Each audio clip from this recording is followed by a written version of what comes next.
Coming up next on the Social Hour, why is Google giving its employees a catamaran? Also, are selfies cool and how do they become cooler? And why is LinkedIn suing somebody that doesn't even know? All that more next. Netcasts you love. From people you trust. This is Twit.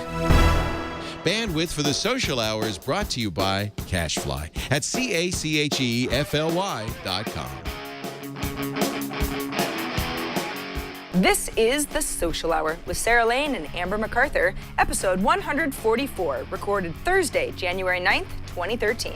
This episode of the Social Hour is brought to you by lynda.com. Learn what you want, when you want, with access to over 2,000 high-quality online courses, all for one low monthly price. To try it free for 7 days, visit lynda.com/social hour. That's LYNDA.com/social hour.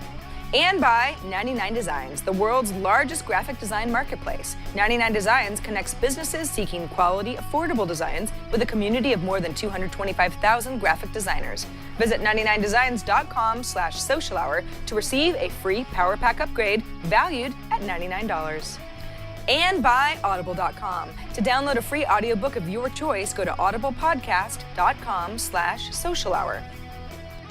Hello, everybody, and welcome to another edition of the Social Hour. For those of you and us who are joining us live, we're at our new time on Thursdays, 11 a.m. Pacific, 2 p.m. Eastern Time. And Amber, you are in a whole different place. I've never seen this before. You're at some sort of command central of a spaceship? Pretty much. Well, I am actually in Lexington, Kentucky, Sarah, and I'm just on my way back from Florida. And I was traumatized about how many Skype issues we've had, and I knew that if I did this in a hotel room, it wasn't going to be good. And so I was lucky enough to hook up with Drew Curtis from FARC, who lives in Lexington, and he told me that he knows of an organization called Awesome Inc. It's a tech incubator and co-working space, and they have great internet. They're very friendly, and they would be okay with me doing the show there. So thank you so much to them. It's very helpful to be able to stop off the road and do the show here. And if you're watching the video feed, it looks like a really cool space because it is. Yeah, it's weird because it's like we see we've got so much glass, so we see people working behind you, but we also can see the reflection of the street. And you've got this neat conference room, and I just hope that there isn't the issue there where people are walking into glass walls, because I've seen that happen before in really cool conference rooms like that, and I've seen some noses broken, and it's not good. Yes, I'm hoping there'll be no one walking into glass walls. So fingers crossed that doesn't happen. So far, so good. They've kind of cleared out the space, and they're working quietly in the background. So I thank them so much, because I knew for our new time slot, especially just to kick things off, I didn't want to be stuck in a hotel room with Wi-Fi, and I'll be back in Toronto next week. So really excited for the show today. I love the time slot. Definitely much more awake. Thursdays are great, and we have lots to talk about. We do. In fact, one story just kind of came in right before we started the show. This is a feature for Gmail that concerns me a little bit, Amber, because a new Gmail feature will allow anybody on Google Plus to email you, and will allow you to email anyone on Google Plus as well. Of course, Google Plus profiles are tied to an email address, but you can opt out. So nobody panic yet. This is something that you don't have to participate in. However, this was already happening to me this morning, Amber, and I couldn't figure out why. I could not figure out why all of a sudden I was getting these Google Plus emails from people where it's like, what fire hose just got turned on here? This is just, too much email, because I hate email notifications, where I at least like to build my own filters so that they go into a place that I can look at when I feel like it. What do you think? Do you want more email from people on Google Plus? How's your Google Plus community? I feel like you just gave me a minor heart attack, because I noticed that the numbers on Google Plus tend to be a little more inflated, I think, than other social networks. People who were on early tend to have higher numbers of followers than perhaps other people who've just signed up recently. So the thought of having that many people have access to be able to email me just gives me kind of nightmares. But I'm curious, Sarah, if you have your inbox on Gmail set up, so you have the promotions tab and your primary inbox, does it go into the promotions or does it go into your primary? Do you know what happened to you? Okay, so this morning, and I have sort of a weird situation, because it's like I'm a Google Plus administrator for a show page, plus I've got my personal account, plus technically I've got the Social Hour Gmail account, which has a Google Plus page, sort of, even though we don't really use it. So it tends to change depending on what Gmail account that I'm in. But for me personally, I've got my main stuff, my social, and then I've got, what's the last one that I have? It's main, primary, social, it's promotional. and updates. Yes. And Okay, I just updates. have promotional turned off completely. I just don't even like to see anything that looks like promotional. I have seen stuff come in under my social tab, so that at least is good. I mean, at least it's getting categorized. But I've got that thing where if I've got a Gmail tab open on my computer and I see a little 1, you know, like I've got a new email of some kind or a 2 or whatever, I can't ignore it. So no matter what tab it's under, it's something that I have to deal with right now. So I don't want people from Google Plus emailing me and then making me feel like I've got to constantly check my inbox. I do love Google Plus. I mean, I think it's an awesome platform, and I think 2014 is going to be a great year for Google Plus. But I have to say, this reminds me of something Facebook would do. I don't like the idea that you have to opt out. I mean, I think you should have to opt in. How many people necessarily want to sign up for a social network and then want emails coming into their email inbox versus just the inbox within the platform? I don't know. I think it was a bad move on their part. So I'm not looking forward to the influx of emails. And I think you're right. Probably if I check in my social tab, perhaps there'll be a few of them. Yeah, exactly. Richard in our chat says, well, what if your job is to promote social? So then where does everything go? I mean, there's definitely, there are people who are going to be like, no, I want this. I don't have that, maybe my community is very specific on G+, and this works for me. So yeah, it's a feature that you can turn off, but as with opt-out always seems to be, it confuses people who don't understand that they have the power to control their own experience. So yeah, why not just opt in, man? And Sarah, though, think about the early days when Google started to put advertisements within your inbox in Gmail, right? People were up in arms. They hated the fact that you would have contextual ads within your inbox, but now you get kind of used to it. So if anyone's going to get away with it, even if I don't like it, it's probably going to be Google because they've gone so far already. Speaking of Google, this is kind of crazy. Now, this is only for the San Francisco Silicon Valley area for now, although Google does have a variety of headquarters around the world.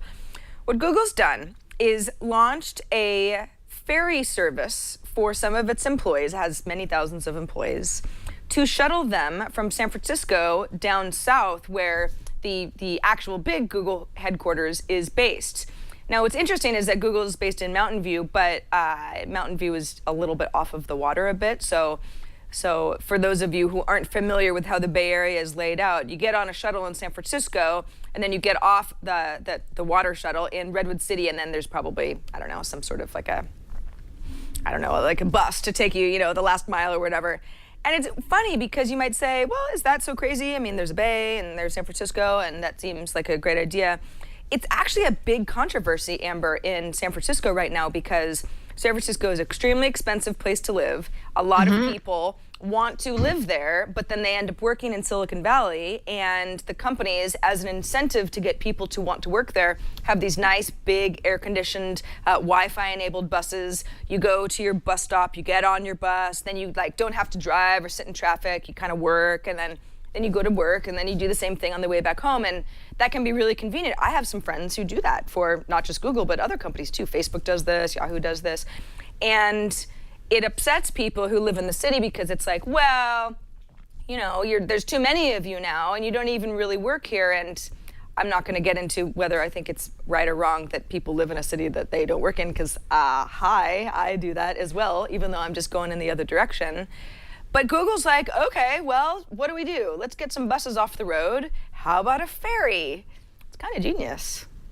I think it's genius. I can't imagine a better way to go to work than taking a ferry. It's funny, Laura, who listens to the show all the time and who is also my almost sister-in-law, she takes a ferry to work, and she's always posting pictures on Twitter of her ferry trip, and I always think, what a fabulous way to start your workday. It's strange. I don't really still understand why people would be upset about this. Is that they want to work at Google too and they're angry or something? You know what it is? So it gets into the conversation of if you are a high-paid programmer, right? And I don't know. I don't even know what programmers really make. And I'm sure it varies depending on where you work. But high-paid programmer, you want to live somewhere. It's not near where you're working. Now you've got all this disposable income, so you sort of like end up living at an apartment that might be close to your Google bus shuttle stop, and people are feeling priced out. So there's a whole economy thing that doesn't necessarily have anything to do with the companies themselves or the fact that they're tech companies. It's just that there are a lot of highly paid people who want to live in a place like San Francisco. Does Toronto have issues like this? I mean, is there sort of like a high-tech hub of Toronto that the community gets all up in arms about when they feel like prices are getting driven up? I mean, I assume it's got to be somewhat the same in metropolitan areas that have a tech scene.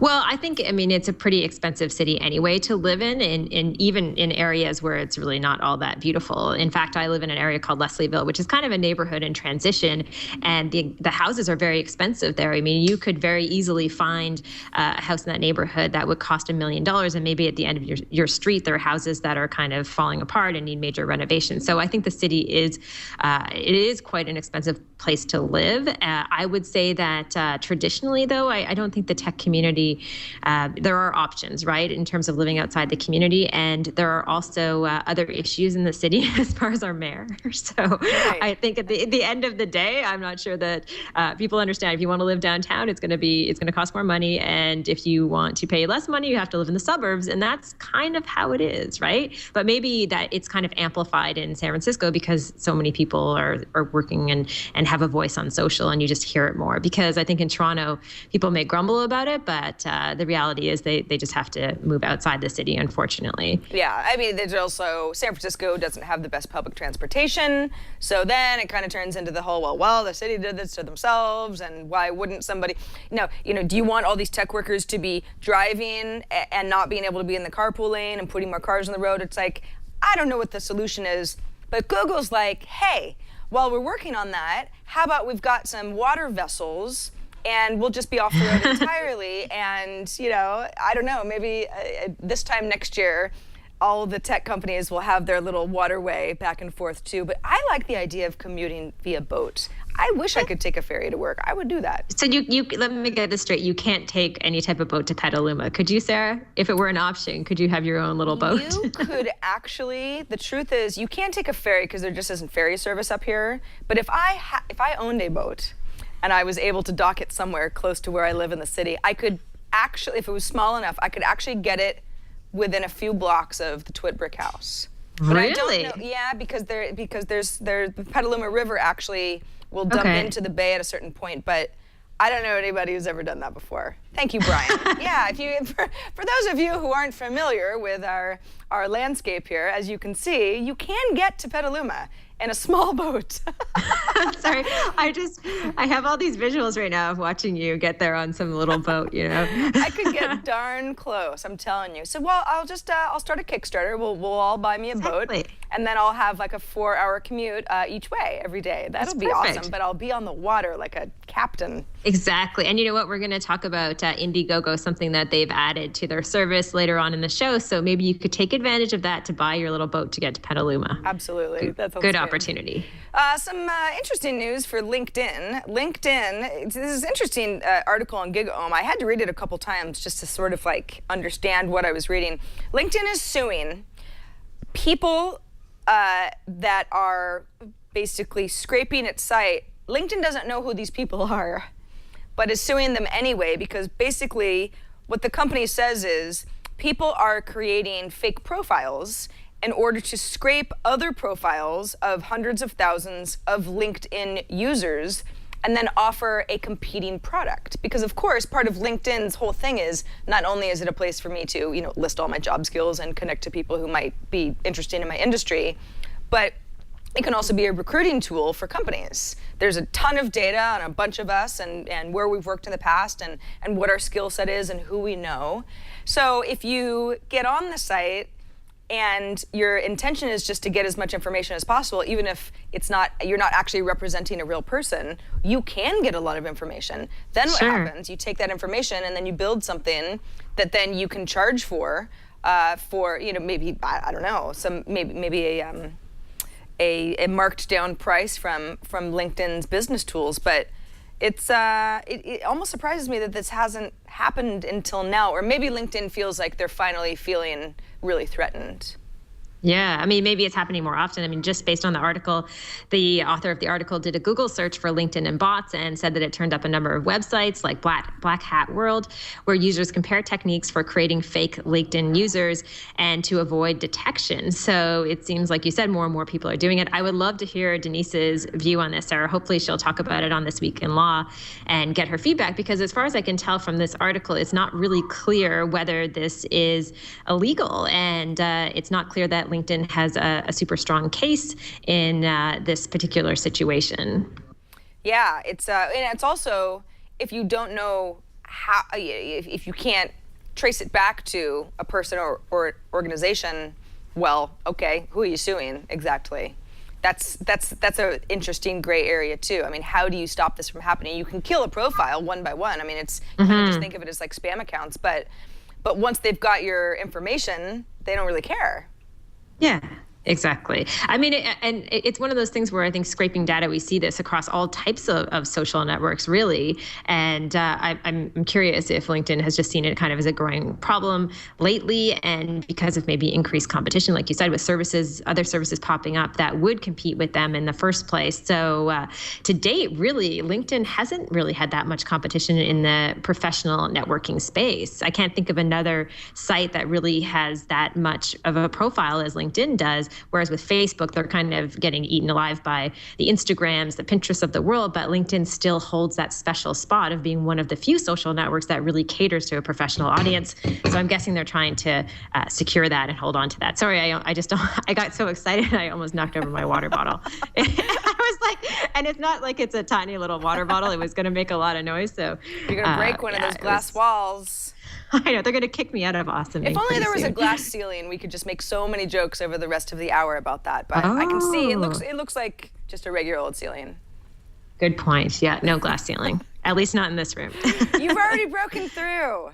So our next story, this is kind of weird. So CBS, nice, Brian, very nice. I love it. You audio listeners are probably like, what is happening on this show? They're talking about glass ceilings and talking about stuff that we can't see. You gotta watch later. CBS has kind of, I think they're kind of testing the boundaries of what Twitter allows as an ad. What they did was, a film critic who works for the New York Times had tweeted words. Basically, he'd given a good rating to this movie Inside Llewellyn Davis, and he tweeted it. And he represents the New York Times. And what CBS did was they changed it slightly. They basically omitted the first part of the tweet and ran that tweet as an ad, basically as if he was saying organically, this is the best movie of the year type of thing, because this is their film.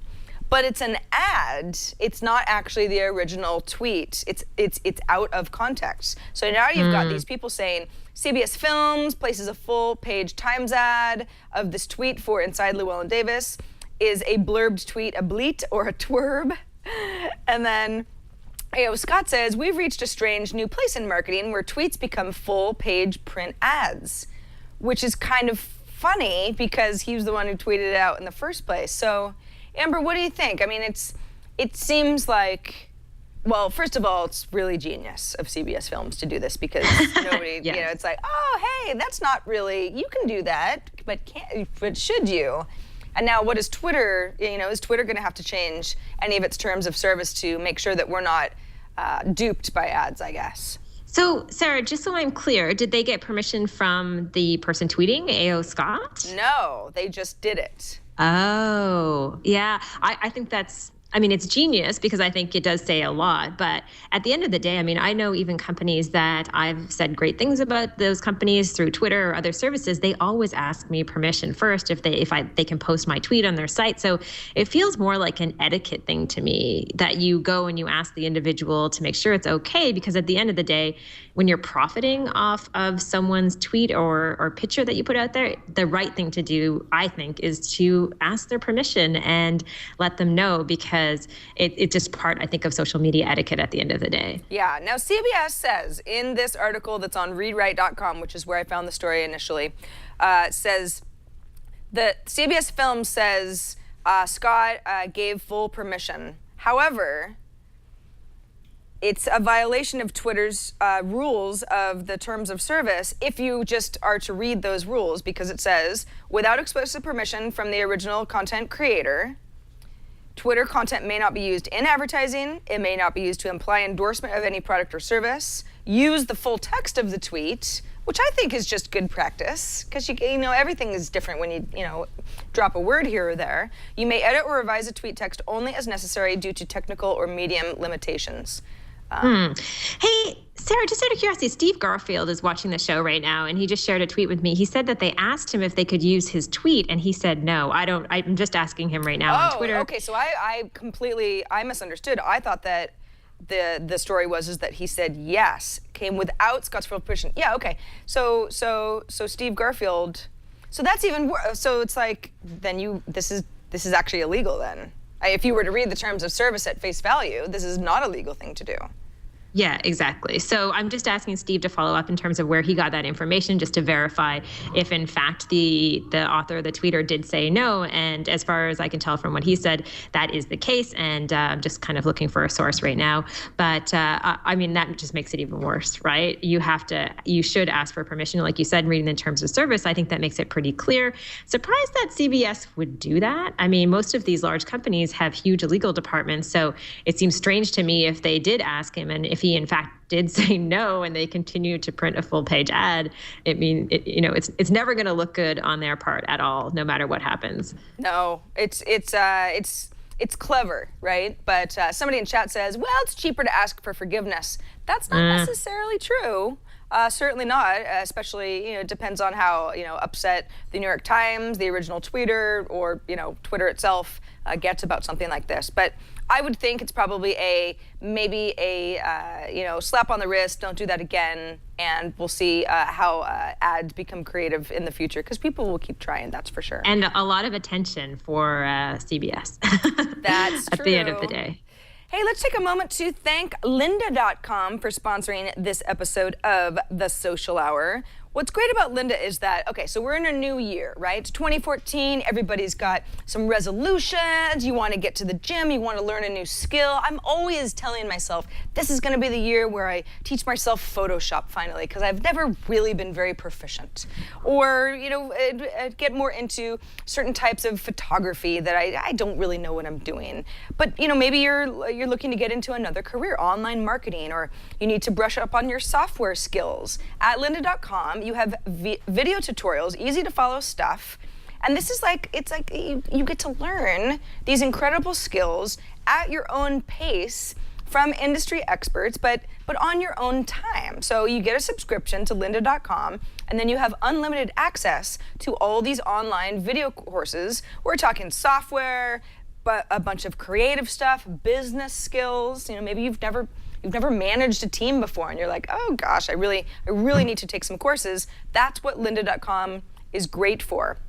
SEO, Google Analytics, time management, those are all things that I certainly could be better at. You could want to be stronger at social media. Obviously, a lot of people who watch and listen to the show feel like, well, we certainly all care about social media, but we can all hone our skills that much more. Presentations, how to deliver a great presentation, how to put together something that makes you look like you're good at presenting.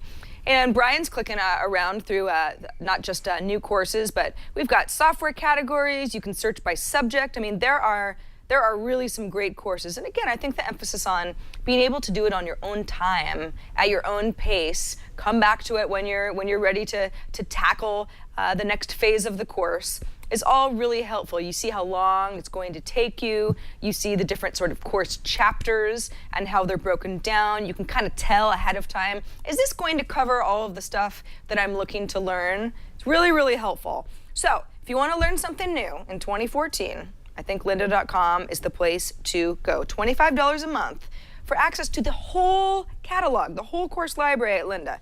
Or for $37.50 a month, you can subscribe to the premium plan.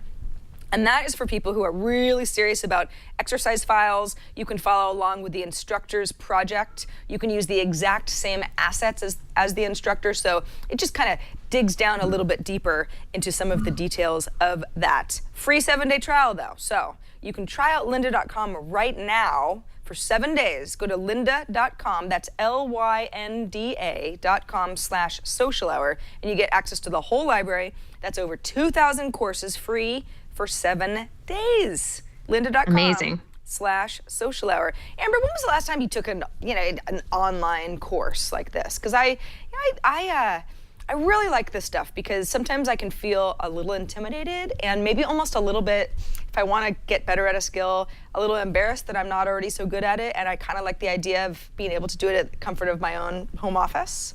Yeah, I'm so interested in this space. In fact, I've been looking into social media courses. I'm sure there's lots on lynda.com, but what I think is really cool about lynda.com is how long this company has been around. I mean, they really have been at the forefront. I remember in the early days when I worked at Razorfish in San Francisco, I believe, shortly thereafter, I went to lynda.com to study some web design courses. And it's been a while since I've been able to brush up on some of my skills, but I think it's time, Sarah. I'm with you. I got to do some more training, right? But there's so much happening in this space, and I think the courses have become so much more advanced than they've ever been with the videos and much more interactive. So it's a great thing really for anyone to do, and it's amazing how much knowledge you can get just by sitting at home on your computer. Exactly, I know, and the time is right too. It's this is we're going into a new era for all of us. We're all just going to get smarter.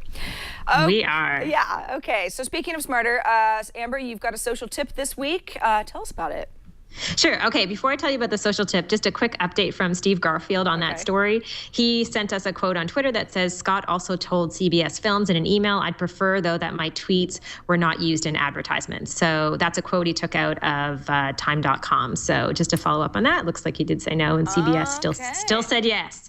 All right. Social tip for this week. This is a service that I just stumbled upon literally this week. It's called HipChat, and it's a tool that allows you to have internal chat at your company. So if you run a small business, this makes it really simple to be able to have chat conversations either one-on-one or within groups for your team. Now, what I love about this, Sarah, because there are other competitors in this space, is that it truly is cross-platform. So you can have chats through the web app. You can also have chats through their mobile apps and through their Mac app. So wherever your team is on the go, you can have instant conversations. And I've been thinking a lot about chat within my own company, Connect, because I get too many emails, Sarah, and I'm thinking of a better way that we can collaborate. So I'm trying to get everybody to be on chat at the same time, just so we don't send emails that sometimes don't get answered and take hours or days to get answered. I mean, I think we should go back to the days. Remember, like ICQ in 1999 or whatever it was? Yeah. That was an effective way to get things done, and we've kind of left that behind. So I think there's more professional tools like this. And HipChat is really cool because if you have 5 people or less as part of your team, it's completely free to use. And I think it'll be really popular this year. That's great. I mean, it seems like Yammer. I know Yammer's meant to be used by not just businesses, but teams. It's kind of the back channel chat type of a thing. Although HipChat, okay, so I'm a little distracted by the fact that they've got these funny names like Steve Wozniak. And we're watching the kind of intro video that shows you all the things that HipChat can do. Steve Wozniak, Marissa Mayer with an O rather than an E. So it's obviously they're just kind of making fun of the fact that, hey, people who run Yahoo and founded Apple would also like this product. But it looks really robust. I mean, it looks like it's good with multimedia. Obviously, you can chat, but you can share a variety of files and photos, and they've got a bunch of companies that are using it already. And yeah, I think there's another company that I've sort of been looking into. And what is the name of this company? Of course, now that I'm on the spot, I'm going to forget. Slack.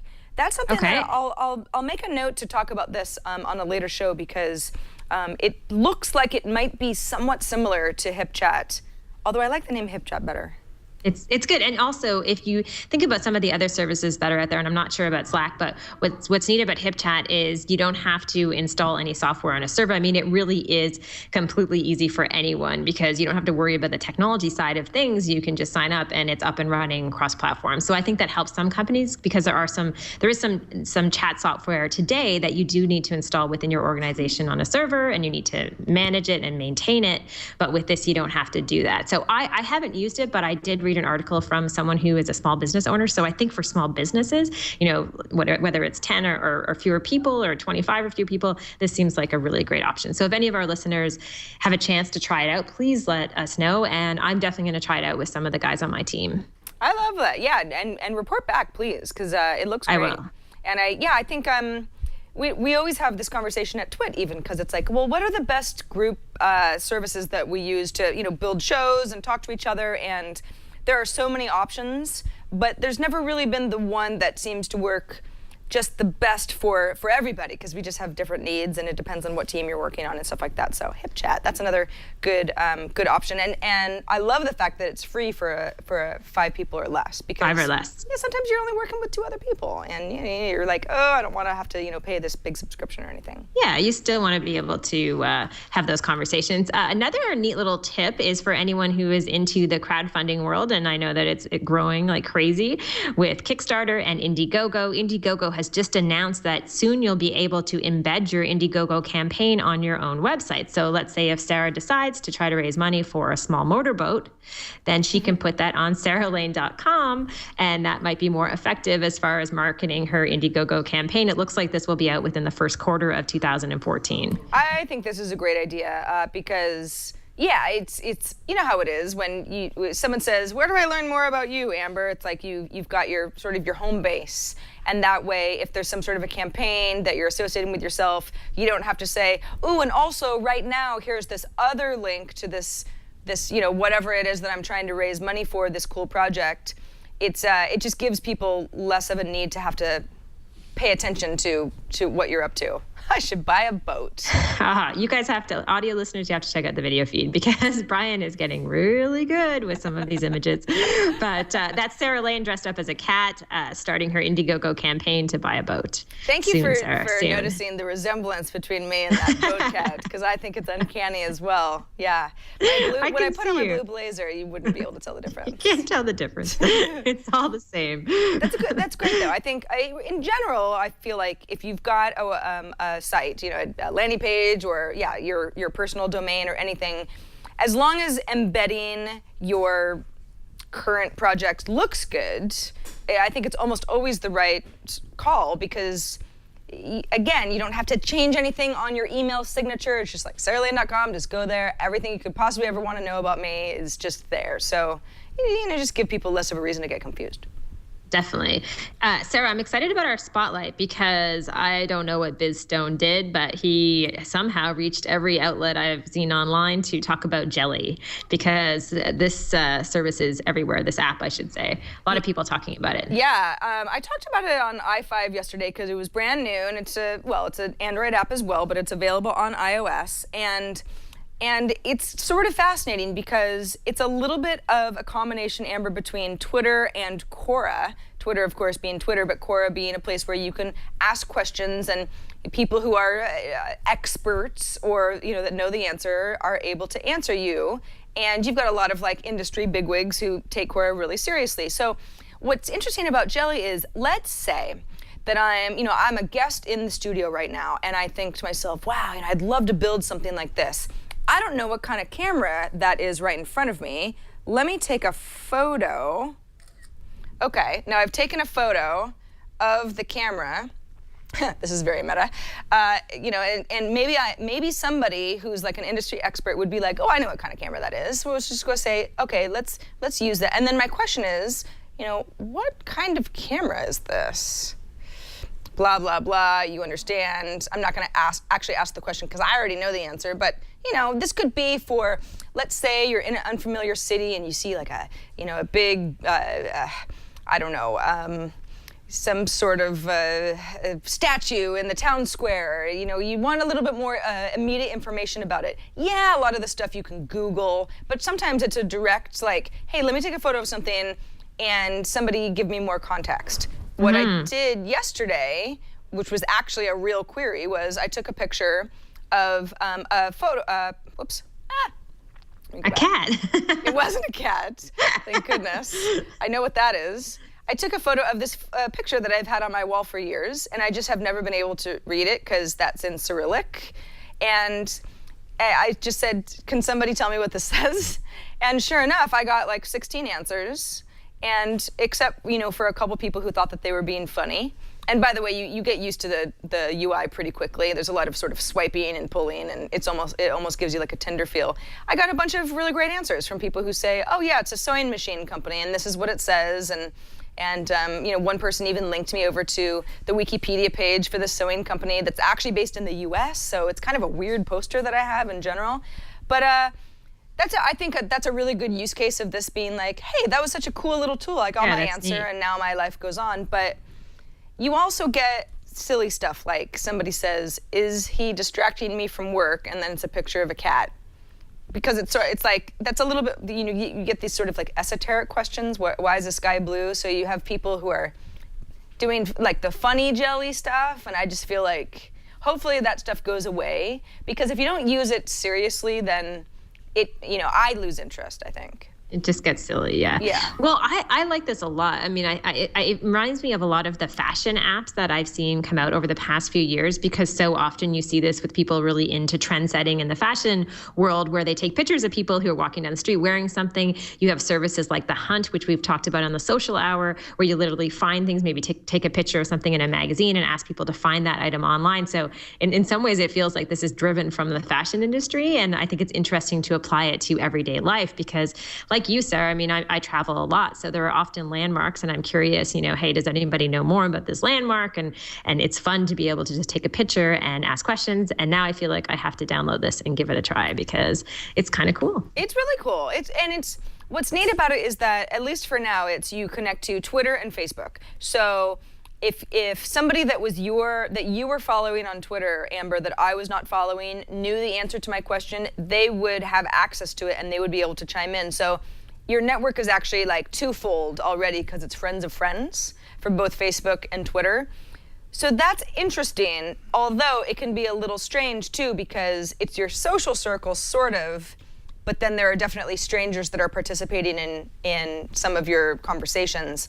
It's also the kind of thing where you'd say, but you can easily upload a photo to Twitter and then you just ask your Twitter followers, and wouldn't that also be a completely acceptable solution? And I mean, for me, yes. In fact, that's probably what I would think of doing first.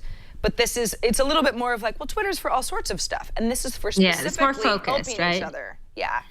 Yeah, I think because it is more focused, you'll get better quality answers, because people are there potentially to help or to ask questions. So it makes more sense to me. And I should also mention that I just finished reading Hatching Twitter from Nick Bilton, and I know we had him on a couple of weeks ago. He's going to come back on, and I have Biz Stone and Evan Williams in my head floating around with all these things that happened in that book. It's a great book. So it's good to see these guys starting new and interesting companies like this, and of course, Medium. Absolutely, yeah, Medium too. All right, so we've got another spotlight. This one is, I don't quite know what to make of this. Amber, you tell me if you think it's a good idea or not. A new app called Confide, which is basically the concept of Snapchat, not for, sexting or anything, but the idea of messages that don't live anywhere and don't last anywhere, that are only temporary, but for executives, basically sensitive stuff that people at companies might be sending back and forth to each other, that they don't want to be saved. Because we see time and time again that, when an email gets leaked, or this is happening in the U.S. government right now. There's stuff that when gets out and there's outrage, the executives have to be like, oh gosh, why? How did that get leaked? Who shared that email, or who saved that correspondence between the two of us?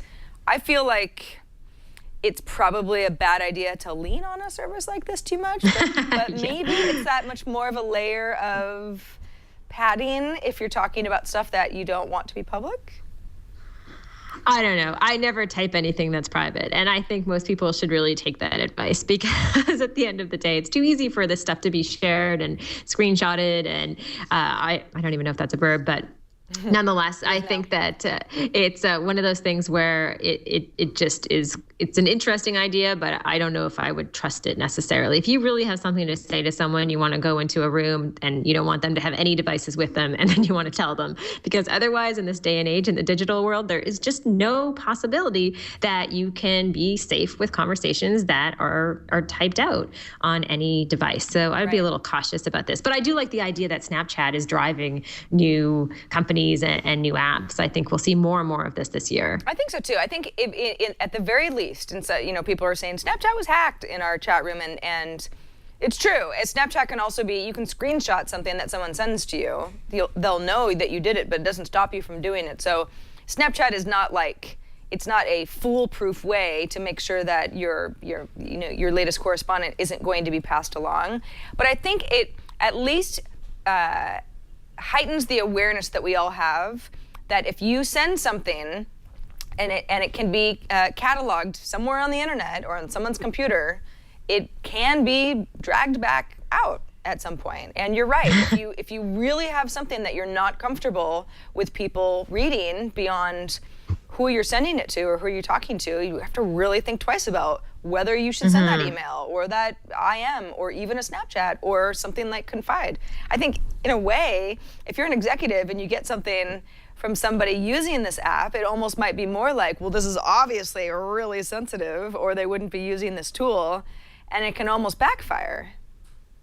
Yeah, it seems like you want to be a little bit careful with this one. So I don't know if anyone listening or watching would ever use this, but if you think it's a great idea, please let us know. And maybe Sarah and I are totally paranoid. That could be a part of the problem, Sarah. That's true. Yeah. Too many bad things have happened. Good reason, though. I mean, I've seen it time and time again. It's for sure. I don't think I've ever really been bitten by something like that. Although I once did send an email about, this is years ago, it doesn't involve anybody at Twit, but about a supervisor to another employee. Is that right? No. An employee and I were talking about a supervisor, but I accidentally added him on the email correspondence. And it was, I've never been more horrified with myself. Because it was just a simple mistake, but all of a sudden and then it's like, then you have to admit what you were doing, and it was just bad. It's scary. Shouldn't have happened via email. Should not have happened via email.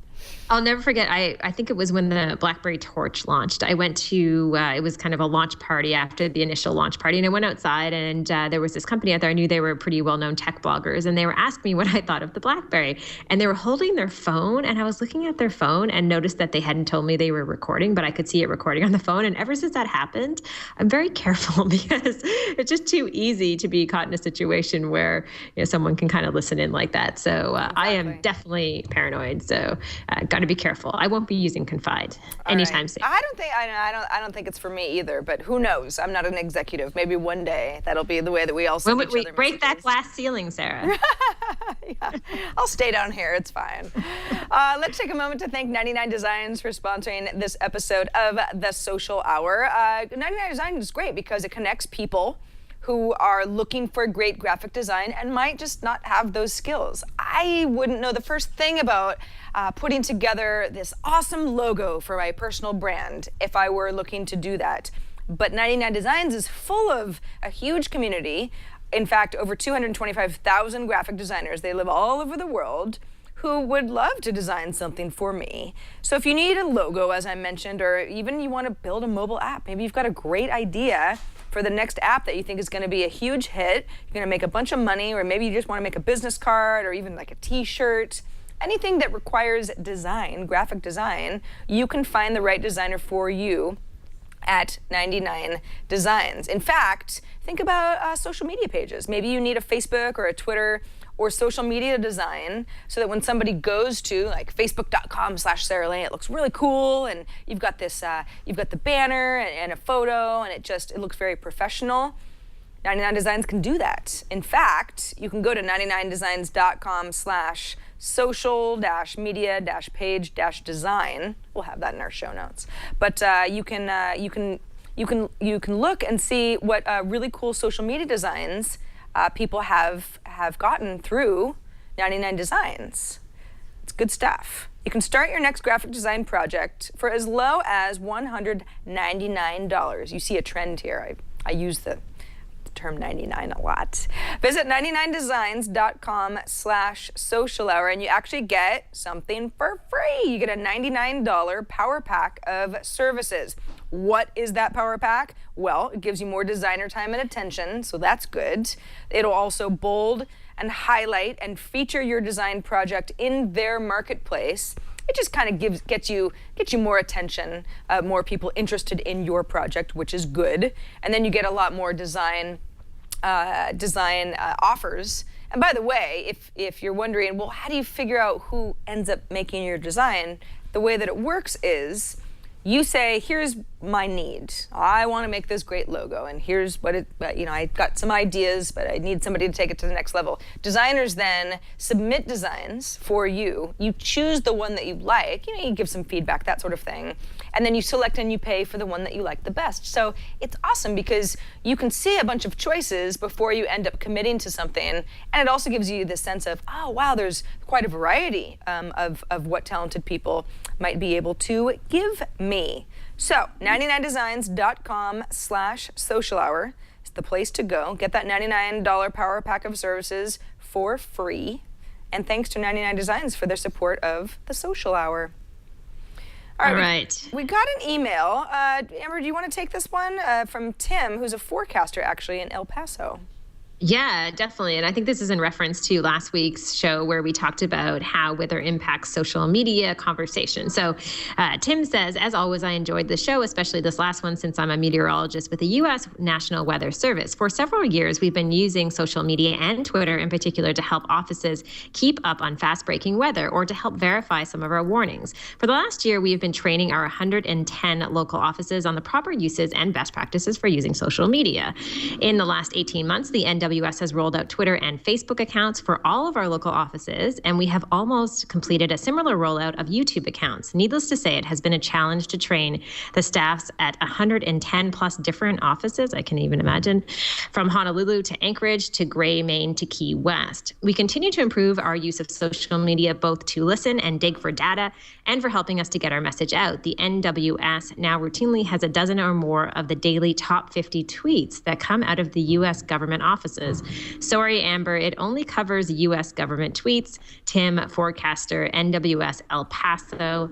No problem, Tim, because I spend about 3 months a year in the States, so and I'm obsessed with weather. Sarah and I think we're both kind of obsessed with weather. So really interesting to see how organized they are and how strategic they are in their thinking and their training of social media professionals within the organization. It's so cool. At measuredvoice.com, this is great. It says, every day we look at every tweet sent by U.S. federal government Twitter accounts, and then we rank them based on an algorithm that looks at audience size, retweets, favorites, all of that is factored in. And then you've got these ranks. So number one here is the polar vortex. It's sort of this beautiful graphical visualization of what's happening with most of the country, and definitely Canada too, Canada and US. And we've got all these crazy cold snaps, and everyone's like, what's that all about? And so there's that. You've got the Grand Teton National Park, which looks really beautiful, even though it's obviously very cold there. And, oh gosh, what is this? The St. Joseph Lighthouse in Michigan, looking real cold. Looking real cold. That looks like some sort of like a weird nightmare from Pirates of the Caribbean, doesn't it? It looks like a woolly mammoth. Yeah, just for our audio listeners, I don't even know what that is, but it looks like a woolly mammoth with kind of ice-colored dirty hair. Yeah, it's like some sort of a nightmare. And the list goes on. So this is really neat. It actually, I think most of us probably say like, government tweets, probably not an extremely fun area to hang out in. But all of these are actually really interesting in their own ways. Not all of them are photos, but they all reference something, again, that Tim and his large team has spent a lot of time kind of curating, which is really cool. Yeah, that's really cool. We got another email from Tom, who kind of just sent along this article in the Wall Street Journal that is concerning, definitely, because it focuses on the idea of, let's say that I want to buy my first house. Ha ha ha, as if that would ever happen. But let's say that I was ready, I'm gonna get a home loan, it's a really big deal. You know, you're borrowing a lot of money and there's quite a bit of background checking that a financial institution would do on me because they want to make sure that I'm good for the money, that I can pay it back. It sounds like there are new financial startups that take to people's social media profiles to figure out a little bit more about what kind of person they actually are, how many friends they actually have, what kind of financial situation they might actually be in, regardless of how they portray themselves to the bank. So let's say, for example, yeah, I know, it's freaky. Let's say that I had a really bad day on Facebook and I talked about like the fact that I lost my job, or that, you know, the company was downsizing and, you know, I had to take a pay cut, or, you know, something that would possibly negatively affect the kind of money that somebody would want to give me. This is all hypothetical, but people do that all the time because they feel like they're venting to their social group. The idea that that could affect, you know, credit in the future is really scary and makes me not want to talk about things like that. Not that I really do anyway, but, you know, I know people who do. You know, you kind of get those updates every once in a while where you go, ooh, that's a little cringy, too much information. But that's almost still like because it's in the friend circle. But the idea that a bank might use that against me is not cool. Yeah, I almost feel like Twitter and Facebook should have a button that is just like TMI, you know, too much information, because I'd probably click it a number of times a day because so many people do overshare so much. And it reminds me, I know this is the opposite side of the things as far as people spending too much money, but it reminds me of that social service that came out a while ago. I know Leo and I talked about it, and I think, Sarah, we perhaps have talked about it, where it basically broadcasted everything that you bought. And I know that would be, it was called, what was that called? Blippy. It was called Blippy. Yep. That was very short-lived, but it just reminds me of how talking about what you buy or what maybe you couldn't pay for is just a terrible idea in the social world altogether. Yeah, there are all sorts of implications. I mean, it wouldn't even have to be about not having enough money. I mean, there could be something about, you know, all of a sudden there's an implication that maybe you're making more money that you are claiming to your tax. I don't like it. I do not like it. Like, what if people saw you tweeting about your Indiegogo campaign wanting to buy a boat, Sarah? Maybe they know too much information about you at that point, right? Even that. Yeah, exactly. All right, so just be careful. Be careful what you share. Be careful who you send correspondence to, because they'll save it and they'll use it against you. Be careful of talking about money. If you want to buy that boat, oh, the kitty bought a boat. Oh, good. I'm glad. This happens. Real time happens really nicely on the show. You know, speaking of real time, or close to real time, Amber, this is just one of those things that it was kind of a happy story that happened on social media before my eyes yesterday, and I wanted to just mention it really quickly today. I had seen on Facebook, actually, somebody had forwarded along, shared on my newsfeed, a story about a cat in New York that had been abandoned, and this person was sort of like, I cannot take this cat in because my lease doesn't allow animals, and it's like, I can't do it. But, you know, it's freezing cold in New York, and the cat's like out on the patio, and somebody please help. And, you know, so I, of course, am like, so I shared it on Twitter and said, you know, whoever did this is a horrible person and somebody in New York, please help, right? And I linked to the Craigslist ad. And it seemed like the person on Craigslist was, you know, Good Samaritan and was really just trying to help. And yeah, I know, look at that little kitty outside of the front door, I know. So, you know, I was sort of like, listen, I can't personally do anything about this, but let's help spread the word. It got retweeted quite a bit. And I wasn't the only person who was sharing it. So, and I was really upset about it. And it turns out that that same person who posted the Craigslist ad is also a active Reddit member and had posted a Reddit thread trying to spread the word as well. And through Reddit, within just a couple of hours, that same person said, okay, we've got these people that are gonna come by and get the cat. It turns out that there was another cat in the building as well. And it basically all worked out really well. And in that Reddit thread, the member says, my phone has never stopped ringing. I mean, it's, you know, I'm glad because obviously the interest is crazy, but it just goes to show you how quickly something like this spreads. And that's amazing. Yeah, like not only, you know, the story ended well, and they don't always end well, but the way that word of mouth spreads is wonderful. So it made me happy. And that's kind of where social shines. You know, we were kind of joking that don't share anything, be careful what you do out there. But at the end of the day, I mean, social is so effective for something like this, whether it's saving kittens or getting people help after a storm, whatever it might be. I mean, this is a real small scale, but look at me, I'm in Lexington at Awesome Inc. just because of Twitter and tracking people down. And it just goes to show you the power and the potential of social when used well, and thinking about, you know, how that can be used to be effective in so many ways. But this is such a nice story. And I did read some of this because I saw your tweet about it, and I started to read the Reddit post, but I didn't get as far as hearing the positive stories. So I'm glad that we have a happy social cat rescue on the show. I do too, and I'm happy to see that, you know, I see something on Facebook, post it to Twitter, there's a Craigslist ad, and then the story all gets wrapped up on Reddit. And it wasn't hard for me to figure that out at all, because there's, you know, everyone's sharing links, and it just ends up seeming like kind of a small world. So that's good. Hey, want to remind everybody that Amber and I are recording the Social Hour at our new time on Thursdays, 11 a.m. Pacific, 2 p.m. Eastern time. That is our live version of the show going forward. So please do join us if you can. It's great to see your emails come in, folks in the chat room tweeting at us in real time so that we can sort of make the show as we go along. But of course, if you're ever looking to figure out, well, where did they have a Social Hour? I missed a couple episodes. You can just go to twit.tv/TSH. That is where all of our show archives live. Amber and I, all of our shows each week. We've got video links. We've got audio subscription links. It's easy. I don't know what I was doing last week. I was, oh, look, it's me and the little doggy. Okay, there we go. That was, if you missed last week, you missed my unboxing of a 3D printed Doge. That doesn't happen every day, so. It does not. I'll say. And if you want to write us, the Social Hour at twit.tv is our email address. And if you want to leave us a voicemail, something we've talked about, or a question or a comment, you can do so at 2626-SOCIAL, 2626 SOCIAL. All right, Amber, before we get to your rad or fad, let's take a moment to thank Audible, our final sponsor for this episode of The Social Hour. Audible.com, of course, the leading provider of audiobooks. But not just a leading provider. I mean, it's far away the biggest library of audiobooks ever, 150,000 downloadable titles, all types of books, no matter what you're interested in. You can definitely get an audiobook at Audible.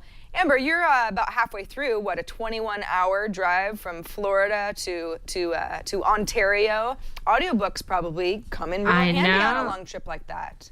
I know. And you know what? I have to say that I kind of regret this, because I just finished reading Hatching Twitter, and I just looked up on Audible, and Hatching Twitter is on Audible. It's 9 hours and 35 minutes. And I know Chris would have enjoyed it as well, because this is an amazing story. I mean, tons of drama. Nick Bilton is a fabulous writer. We had him on the show. If you didn't get a chance to listen, I think he's going to come back on the show. And this would be a great audiobook. So I might even have to listen to it just to hear the whole story again, because it's definitely a good one. It's kind of cool, too, because you see, because obviously you're going to be listening to somebody read the book, you see how long it'll take. So it's like you don't even have to think about, oh, I'm a really slow reader, or I don't, you know, I'm doing something else and I won't be able to give my undivided attention, you know, to looking at the pages on a book. So you can say, all right, if my trip is this long, I could read 3 books. Exactly. You know, 3 that are, 9 hours each. So that's really cool. For listeners and viewers of The Social Hour, though, if you don't already have an Audible account, Audible's offering a free audiobook to you to give you a chance to try out the service, see how it works for you, go on a road trip or listen at the gym or whatever you'd like to do. I have a friend who swears he cannot listen to music anymore because it's not interesting enough for him. He has to listen to audiobooks when he's running, because he's like a long distance runner. And at first I thought, I don't know, that seems like, aren't you gonna fall? You're not paying attention. But no, it kind of keeps you from realizing, I'm on mile 13, I don't wanna be running anymore. So he's definitely onto something with that. To download this audiobook for free, the audiobook of your choice, look at their catalog, pick the one that you want, go to audiblepodcast.com/social hour. Again, audiblepodcast.com/social hour. Get that free book, sign up for an Audible account, figure out what monthly plan makes the most sense for you. But that audiobook that you choose as your free gift, it's downloadable and it stays with you. So you don't have to like give it back or anything if you don't decide to sign up. So take advantage of that. Go to audiblepodcast.com/social hour and enjoy it. And then tell us what book you read if you really like it, because then you give me an idea of what to download next. All right, Amber, let's finish off this episode of the Social Hour with your weekly rad or fad. A lot of social news and gadgets have been coming out of CES. I thought this one was kind of interesting because 2013 was the year of the selfie. I don't know how you pronounce this, Sarah, but it's something like Hisy pics, and maybe I'm saying that wrong. And it's a tool that will allow you to take selfies or videos, and you don't have to be holding your iPhone, but instead you can be away from it and use almost like this little gadget as a remote control, and it makes it easier to have pictures and videos of yourself. I don't know if it's really just for selfies, but that's definitely how they're marketing it. What do you think? Is this rad or big fat fad? So I know that people go, ugh, selfies, too many selfies. Everyone's all about selfies, but if you, and yes, I think that they're probably just using that because that's a great buzzword right now and everyone understands what it means. But the idea of having a remote control for a smartphone is a great idea because, again, yeah, it doesn't have to be just like a haha cute picture of, someone doing duck face. It can be kind of anything. Yeah, you might want to take like a nice picture of yourself and your family, and, and that way you don't have to have your iPhone on a timer. And although that's another solution. So, photographers have been using little extra add-ons like this for years in order to take photos that, even if you want to take a photo of somebody and you don't want to touch your phone and have it move slightly and maybe cause a little bit of blur, there are all sorts of options that could make this work nicely. Yeah, and what I think is kind of neat about it is that it is pretty tiny, and also when you read through the FAQs, you see very quickly that it has a really long battery life, about 2 years if you were taking approximately 100 shots a day, and hopefully no one is doing that, but not too expensive, $24.99. They'll be available for pre-order, I think, as of February 15th, and I'm sure they'll get a lot of people who are interested in this. I kind of like selfies because I like the look of selfies, but I do think if you're shooting your own videos, what are you going to do? If you're doing it on your iPhone, you need something like this for sure. Yeah, I think they've gone selfie with marketing, and that's fine. There's also there's no problem with taking a photo of yourself. I feel like selfie has really gotten a bad rap because now people just go like, it's just all the kids just want to take pictures of themselves. It's like, I take pictures of myself, not like too much, I hope, but sometimes it comes in handy, right? You want to be like, hey, here I am at this place or whatever.